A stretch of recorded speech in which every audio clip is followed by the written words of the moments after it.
नमस्कार मेरे प्यारे बच्चों, PNS memorial school online classes में मैं पूजा सिंह आपका हार्दिक स्वागत करती हूँ। कैसे हो आप लोग? और इस ठंड में, कड़ाके की ठंड में आप लोग अपनी पढ़ाई कैसे कर रहे हैं? ये मुझे कमेंट करके बताइएगा कि मैम, हम लोग सोहनलाल द्विवेदी के जो पहले, ये चौथा स्टेंजा है, पैराग्राफ चौथा है, इसके पहले की लाइनें हम कंप्लीट कर चुके हैं। आप सभी लोग अब जो 20 नंबर की प्रश्नों की श्रृंखला जो चल रही है उससे कमेंट करना आप लोग को आ गया है, तो कमेंट करके बताना कि मैम हमारा कंप्लीट हो गया, इसके आगे की वीडियोस हमको दीजिए। ठीक है, ऐसे आप लोग करेंगे तो फिर आगे पता चलता चलेगा कि हाँ, आप लोग का जो इंटरेस्ट होता है ना वो कितना ज्यादा है। और मन से पढ़ो बच्चों, क्योंकि अब आप लोग 2 महीने में ही 10th में चले जाओगे। किस क्लास में? 10th में। और 10th में ऐसा अभी से ऐसा हमको स्टार्ट करना है कि आपके नंबर बहुत ही अच्छे आए। ठीक है, तो चलिए हम लोग ये लाइनें देख लेते हैं कि उन्हें जिन्हें मैं नहीं जगत में अपना काम, उन्हें जिन्हें है नहीं जगत में अपना काम, राजा से बन गए भिखारी तज आराम, दर दर भीख मांगते सहते वर्षा घाम, दो सूखी मधुकरियां दे देती विश्राम। देखो बच्चों, मधुकरियां मतलब लिख लो, मधुकरियां मतलब लिख लो पके अन्न की भिक्षा, पके अन्न की भिक्षा। ठीक ना? मधुकरियां दे देती विश्राम, जिनकी आत्मा सदा सत्य का करती शोध, जिनको है अपनी गौरव गरिमा का बोध, जिन्हें दुखी जिनको नहीं सॉरी जिन्हें दुखी पर दया, क्रूर पर आता क्रोध, अत्याचारों का अभिष्ट जिनका प्रतिशोध, उन्हें प्रणाम सतत प्रणाम। देखो बच्चों, यहाँ पर आदर्श नेताओं के लक्षण बताते हुए उनको प्रणाम कर रहे हैं कवि, कवि सोहनलाल द्विवेदी जी। वो कह रहे हैं कि दुखियों के हृदय को सांत्वना देकर उसी प्रकार सुखी बनाया करते हैं जिस प्रकार घाव पर मरहम लगाने से पीड़ित व्यक्ति को चैन मिलता है। उन्हें जिन्हें है नहीं जगत में अपना काम, मतलब अपना काम नहीं है जिनके पास, मतलब दूसरों की भलाई करना, सब लोग उसको अपना काम नहीं समझते। ठीक है, राजा से बन गए भिखारी, और राजा से अपना आराम छोड़कर भिखारी बनकर अगर दीन दुखियों की सेवा कर रहे हैं, दर दर भीख मांगते सहते, और दर दर क्या करते? भीख मांगते, तो वर्षा में भी मांगना पड़ेगा और धूप, घाम धूप, दो सूखी मधुकरियां दे देती विश्राम। जैसे कोई भिक्षा दे दे, मधुकरियां मतलब भिक्षा, को भिक्षा में कोई कुछ भी दे देता है, उससे ही उसको खा के उसी से विश्राम। जिनकी आत्मा सदा सदा सत्य का करती शोध, जिनको है अपनी गौरव गरिमा का बोध। बच्चों ना, ऐसे संवेदनशील पुरुषों को कभी करोड़ों बार प्रणाम करते हैं। क्यों? क्योंकि जो जननायक हमारे हैं ना, या पूरे संसार की बात कर लो, उनका जो है अपने लिए कोई काम नहीं होता, वो हमेशा दूसरों के लिए काम किया करते हैं।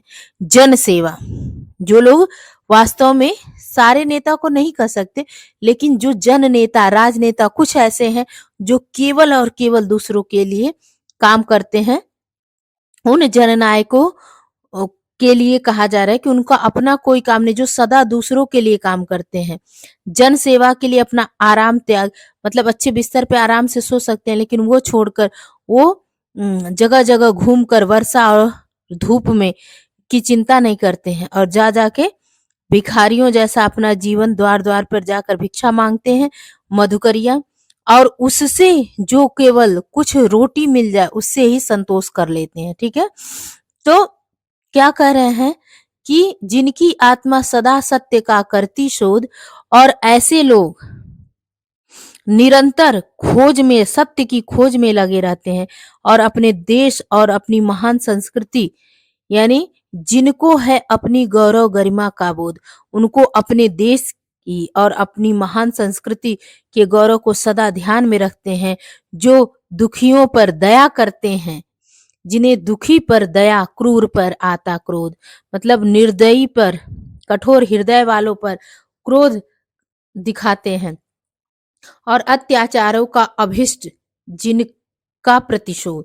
देखो अभिष्ट मतलब इच्छित, लिख लो आप लोग, अभिष्ट मतलब इच्छित, लिखते चलो आप लोग, ठीक है। प्रतिशोध, प्रतिशोध जो होता है वो बदला होता है, ठीक ना।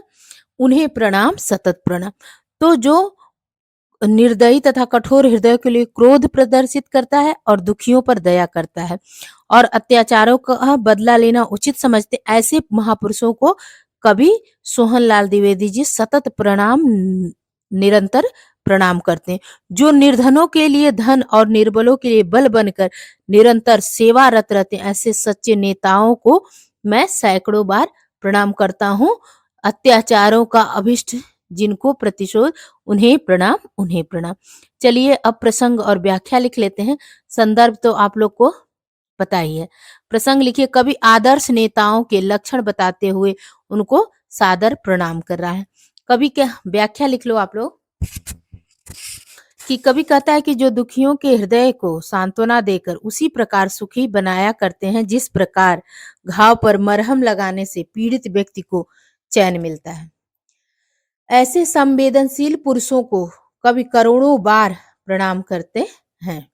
जिन जननायकों को संसार में अपने लिए कोई भी काम नहीं होता, जो सदा दूसरों की ही के लिए ही काम करते हैं, जन सेवा के लिए जिन्होंने अपना आराम त्याग दिया है, अपना सब कुछ दान करके भिखारी जैसा जीवन जीते हैं, जो दूसरों के लिए द्वार द्वार पर, दूसरों के लिए, अपने लिए नहीं, दूसरों के लिए भिक्षा मांगा करते हैं, वर्षा और धूप की भी चिंता नहीं करते, केवल 2 सूखी रोटियों पर ही संतोष कर लेते हैं, जो निरंतर सत्य की खोज में लगे रहते हैं, जो अपने देश और अपनी महान संस्कृति के गौरव को सदा ध्यान में रखते हैं, जो दुखियों पर दया करते हैं और निर्दयी तथा कठोर हृदय के लोगों पर क्रोध प्रदर्शित करते हैं, जो अत्याचारों का बदला लेना उचित समझते हैं, ऐसे महापुरुषों को प्रणाम है, निरंतर प्रणाम है। जो निर्धनों के लिए धन और निर्बलों के लिए बल बनकर निरंतर सेवारत हैं, ऐसे सच्चे नेताओं के चरणों में मैं सैकड़ों बार प्रणाम करता हूँ। काव्य सौंदर्य लिख लो आप लोग कि भाषा कैसी है, सरल साहित्यिक खड़ी बोली, शैली भावात्मक, अलंकार अनुप्रास, पुनरुक्ति प्रकाश तथा मानवीकरण। अब आप लोग लिख लो जो 5वां है कि मातृभूमि का जगा जिन्हें दे ऐसा अनुराग, यमन में ही लिया जिन्होंने है वैराग, नगर नगर की ग्राम की छानी धूल, समझे जिससे सोई जनता अपनी भूल, जिनको रोटी नमक न होता कभी नसीब, जिनको युग ने बना रखा है सदा गरीब, उन मूर्खों और विद्वानों को जो दिन रात इन्हें जगाने को फेरी देते हैं, प्रातः जगा रहे जो सोए गौरव को अभिराम। अब यहाँ पर ना ऐसे देशभक्तों को प्रणाम निवेदित कर रहे हैं सोहनलाल द्विवेदी जी, जो निर्धनों में चेतना जागृत करते हैं, उनके अंदर भाव जागृत करते हैं, चेतना जागृत करते हैं। क्या कहते हैं कि देशभक्तों को प्रणाम है जिनके हृदय में मातृभूमि का ऐसा प्रेम जागृत है कि जिसके कारण वो युवा अवस्था में ही जिन्होंने संन्यास ले लिया है, जैसे भगत सिंह, जैसे चंद्रशेखर आजाद, ठीक है, हमारे स्वामी विवेकानंद, इन राष्ट्रभक्तों ने अज्ञान में पड़ी हुई जनता को उसकी भूल का अनुभव कराने के लिए प्रत्येक नगर और गांव में, प्रत्येक नगर नगर की ग्राम की छानी धूल, मतलब धूल छान मारी, मतलब हर जगह प्रत्येक नगर और गांव में चेतना जागृत करने के लिए घूमे, समझे जिससे सोई जनता अपनी भूल, और उससे जनता क्या है, ऐस जग गई, उसके अंदर चेतना जागृत करने के लिए वो गांव की धूल क्या कर रहे हैं, छान रहे हैं, मतलब जगह जगह जा रहे हैं, तो वो धूल उड़ती है ना, तो उसको ऐसे बोलते हैं छानी धूल। तो जिनको रोटी नमक न होता कभी नसीब, और ऐसे व्यक्ति हैं जिनको सामान्य भोजन रोटी, मतलब होता है ना दाल रोटी, रोटी नमक भी नहीं उपलब्ध होता, तथा युगीन समाज में शोषण करके जिनको सदैव निर्धन बनाए रखा है, ऐसे लोगों को जगाने के लिए अपने ध्येय की मूर्खता तक पहुंचे हुए लोगों एवं विद्वानों को उन मूर्खों को, विद्वानों को, जो दिन रात इन्हें जगाने की को फेरी देते हैं प्रातः, जगा रहे जो सोए गौरव को अभिराम।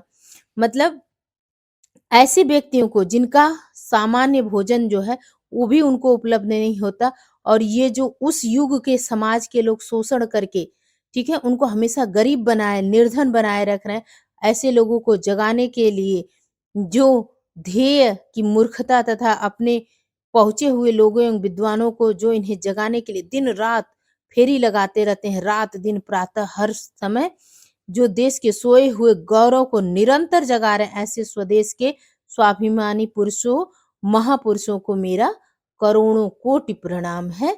ऐसा कह रहे हैं कौन? सोहनलाल द्विवेदी जी। ठीक है, तो वैराग्य मतलब आप लोग जानते ही हो कि सन्यास होता है, ठीक ना। चलिए, तो अब हम लोग कर लेते हैं प्रसंग और व्याख्या। प्रस्तुत पद्यांश में पंडित सोहनलाल द्विवेदी ने ऐसे देशभक्तों को प्रणाम निवेदित किया है जो निर्धनों में चेतना जागृत करते हैं।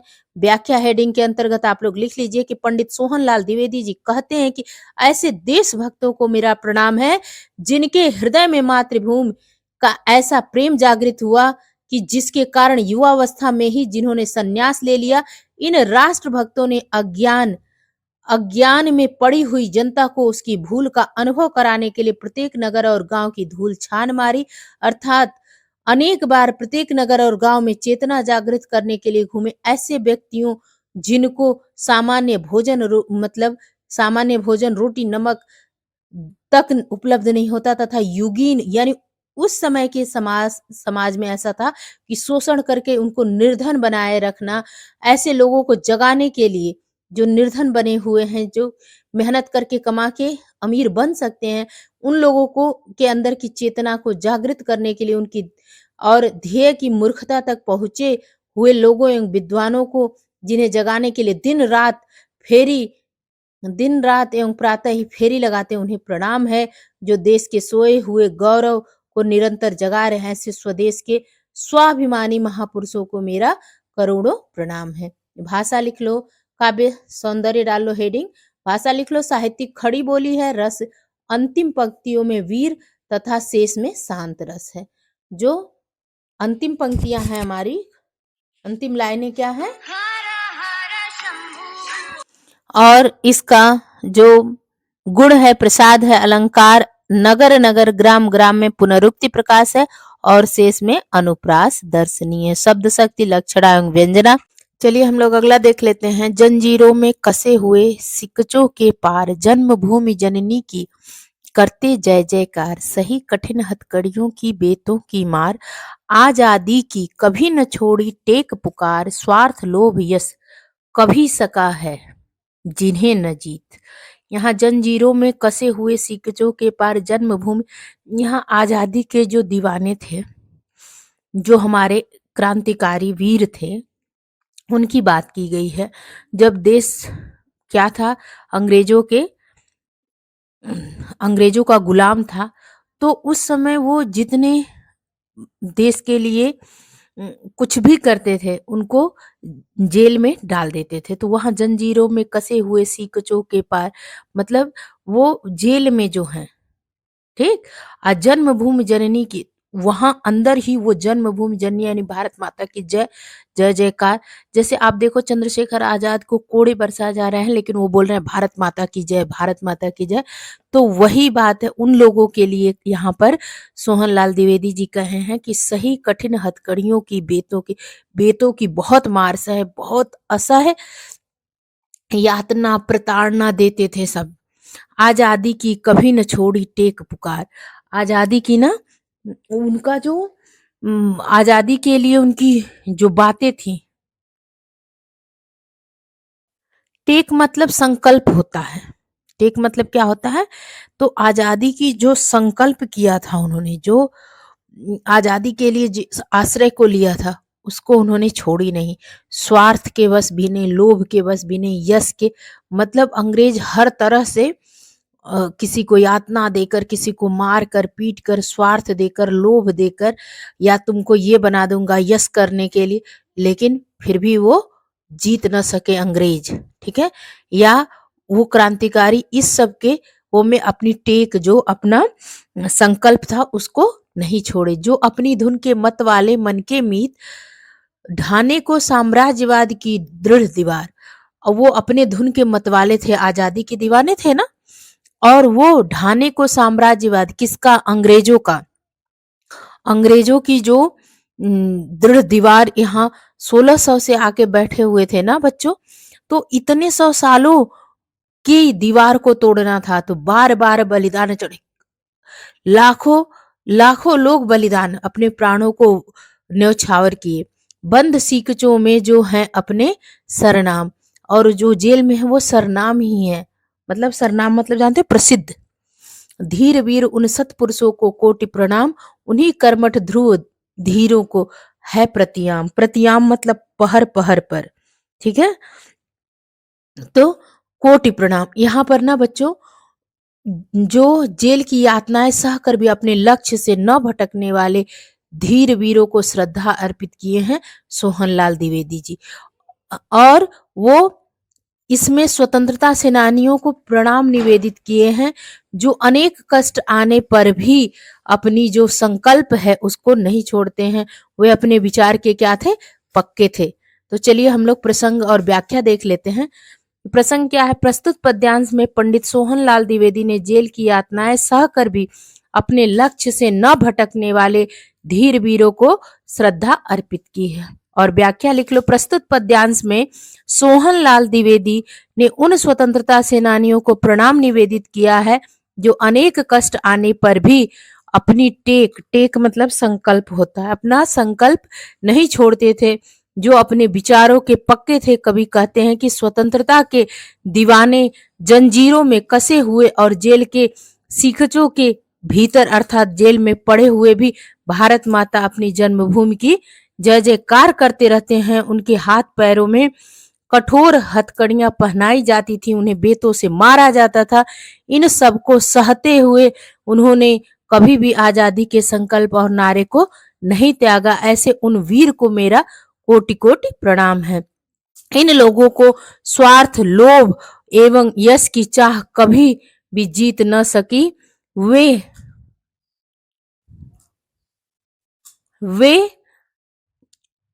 जीत न सकी, वे इनसे कभी भी विचलित नहीं हुए। अपने मन के अनुसार कार्य करने वाले ये लोग धुन के क्या थे, पक्के थे, अर्थात जो बात मन में ठान लेते थे वही करते थे।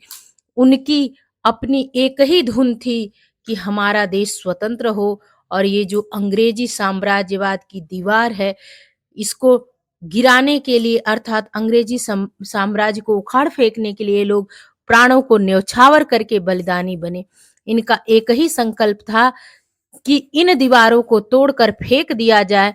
निरंतर सीखचों में बंद रहने वाले इन वीरों का यश आज भी फैला हुआ है। ऐसे धीर वीर उन महापुरुषों को मैं करोड़ों बार प्रणाम करता हूँ।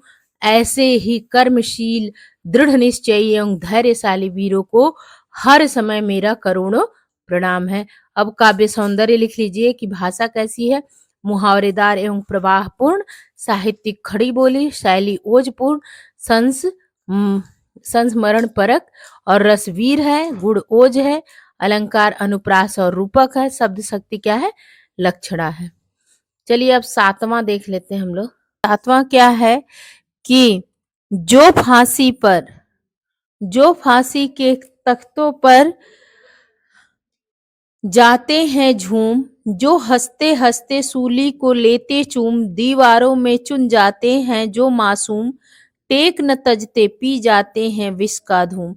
यहाँ पर बच्चों ना फांसी के तख्तों पर जो लोग झूम गए और भारत माता की जय बोलते हुए, बच्चों एक आप लोग के लिए बहुत मतलब बहुत ही इंपॉर्टेंट है सारे बच्चों के लिए कि आप लोग को ऐसे 5 क्रांतिकारियों के नाम लिखने जो लिखकर मुझे सेंड करने हैं, जो फांसी के फंदों पर झूल गए अपनी देश की रक्षा करने के लिए। ये आप लोग के लिए बहुत ही इंपॉर्टेंट है, इसको ऐसे नहीं जाने देना। सारे बच्चे एक जो कर लेगा उसके बाद वो दूसरे को भी बताएगा कि सबको ये करना ही करना है, ठीक। तो ऐसे 5 क्रांतिकारियों के नाम लिखने हैं। क्या लिखने हैं आपको? 5 क्रांतिकारियों के नाम जो फांसी के फंदों पर झूल गए। ठीक है। तो हंसते हंसते सूली को चूम लेते चूम, दीवारों में चुन जाते हैं जो मासूम। यहाँ पर जानते हो किसकी बात कही गई है? गुरु गोविंद सिंह के 2 बच्चे थे। ठीक। वो 5 और 7 साल के, और आपका वो 26 दिसंबर 2023 से, ये 24 चल रहा है ना, पिछले ही साल से ये वीर बाल दिवस के रूप में मनाया जाता है। किस रूप में मनाया जाता है? वीर बाल दिवस के रूप में। जो वीर बाल दिवस के रूप में मनाया जाता है, किस रूप में? 26 दिसंबर। 26 दिसंबर आप लोग लिख लो, इसको नोट डाउन कर लो फटाफट, सब लोग नोट करो। वीर बाल दिवस 26 दिसंबर। ये गुरु गोविंद सिंह के जो बच्चे थे ना, 2 मासूम, दीवारों में चुन जाते हैं जो मासूम, तो उनको जो औरंगजेब था वो इस्लाम कबूल करवा रहा था। वो नहीं स्वीकार किए, दोनों उतने छोटे बच्चे, वो बिछड़ गए थे नदी पार करते समय और औरंगजेब के हत्थे चढ़ गए थे। तो वो बहुत कोशिश किया, जब वो लोग इस्लाम कबूल नहीं किए बच्चों, तो उनको जिंदा जिंदा चुनवा दिया।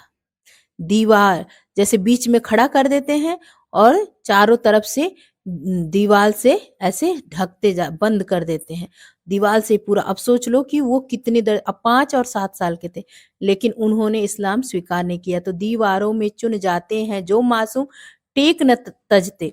टेक मतलब आप लोग को क्या बतलाई थी? संकल्प। तो अपना संकल्प छोड़ते नहीं, तजने मतलब त्यागना।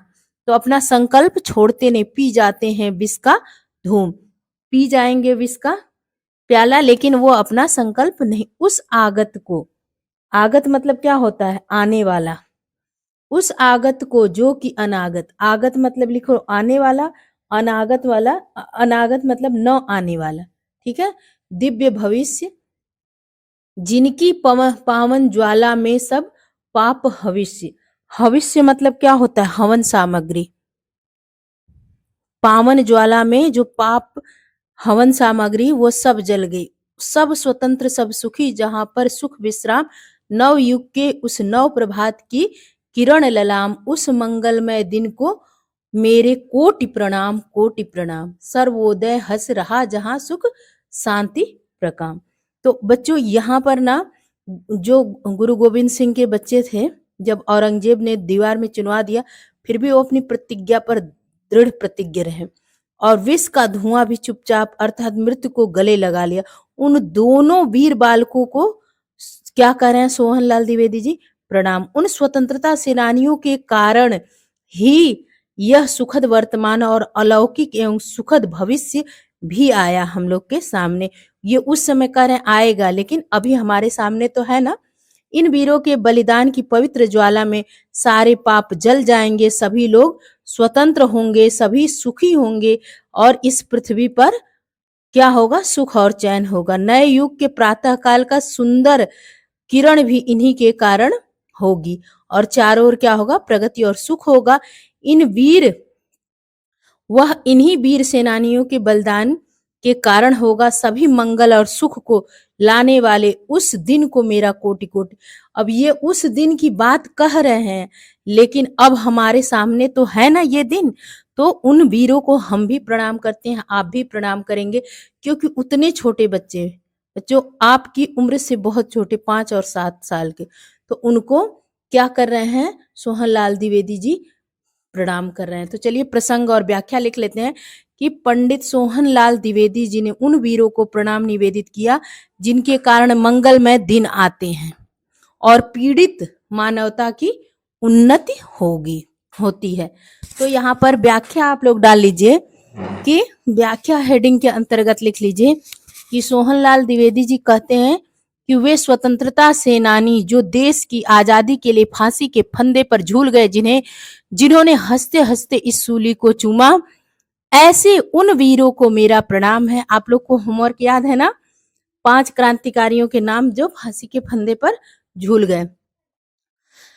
गुरु गोविंद सिंह के वे दोनों मासूम वीर बालक, ठीक है, क्या नाम था उनका? नाम भी बता देती हूँ, जोरावर सिंह और फतेह सिंह। ठीक है।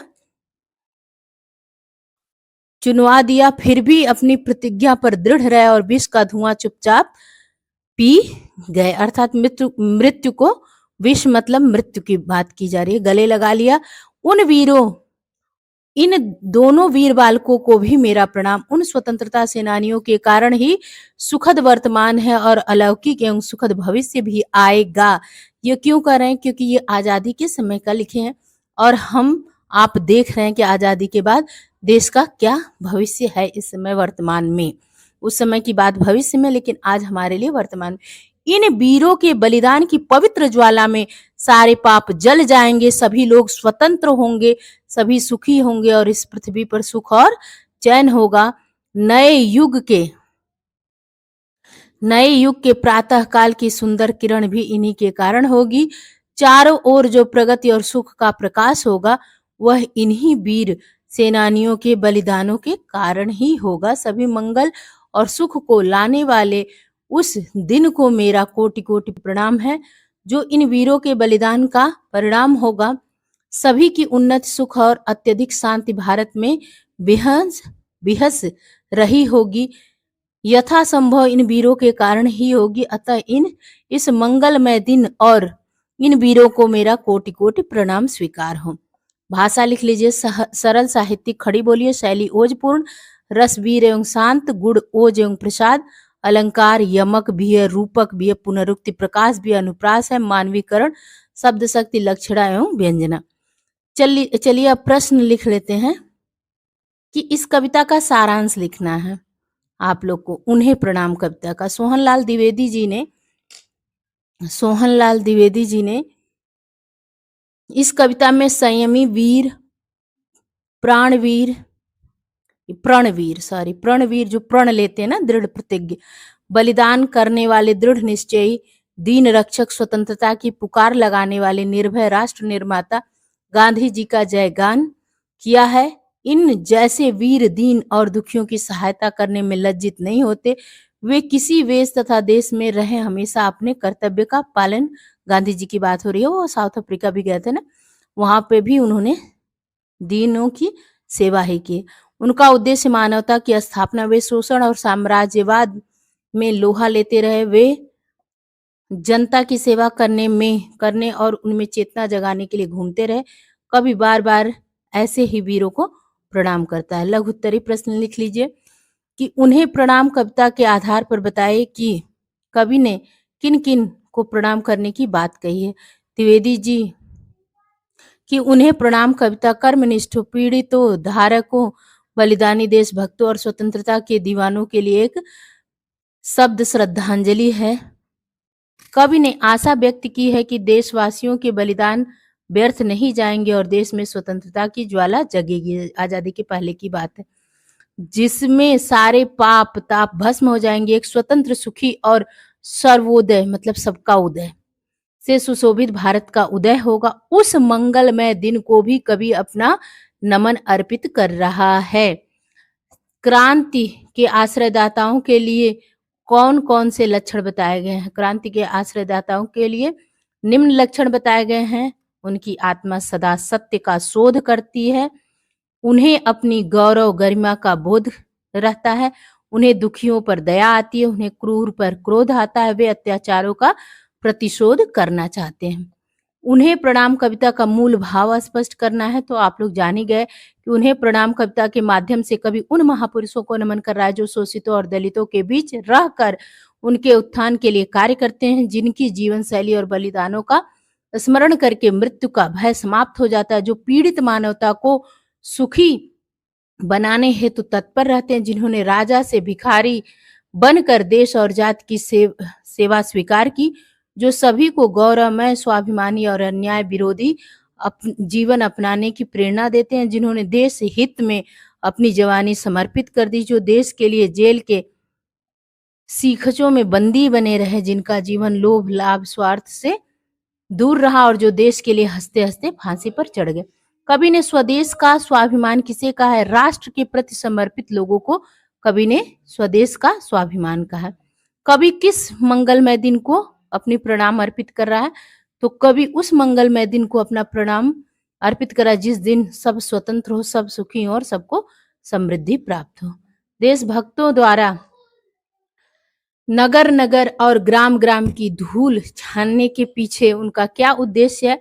तो ये सोई जनता में चेतना उत्पन्न करना चाहते हैं। वे नहीं चाहते कि देश के अंदर कोई प्राणी बच जाए जिसमें अपनी मातृभूमि के प्रति प्रेम जागृत न हो। अब अति लघु जल्दी जल्दी लिख लीजिए। सोहनलाल द्विवेदी जी की 2 रचनाओं के नाम लिखने हैं, तो आप लोग की बुक में दिया है, लिख लीजिएगा। द्विवेदी जी ने किन किन पत्रिकाओं का संपादन किया है? किसी एक गांधीवादी कवि का नाम बताना है, वो आप लोग कर लेंगे। कवि की दृष्टि में वंदनीय पुरुष कौन है? तो ये भी आप लोग जान गए। राष्ट्र निर्माता को कवि ने क्या कहा है? तो वो आप लोग जन्म विधाता कहा है, कर लीजिएगा। ठीक है, अब ये आप लोग देख लीजिए काव्य सौंदर्य। ठीक,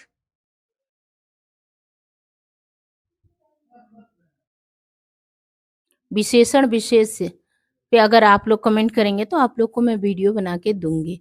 लेकिन अगर आप लोग कहोगे दीपू, विपिन, रूपा, सारे बच्चे जितने क्लास 9th के सारे बच्चे, आदित्य,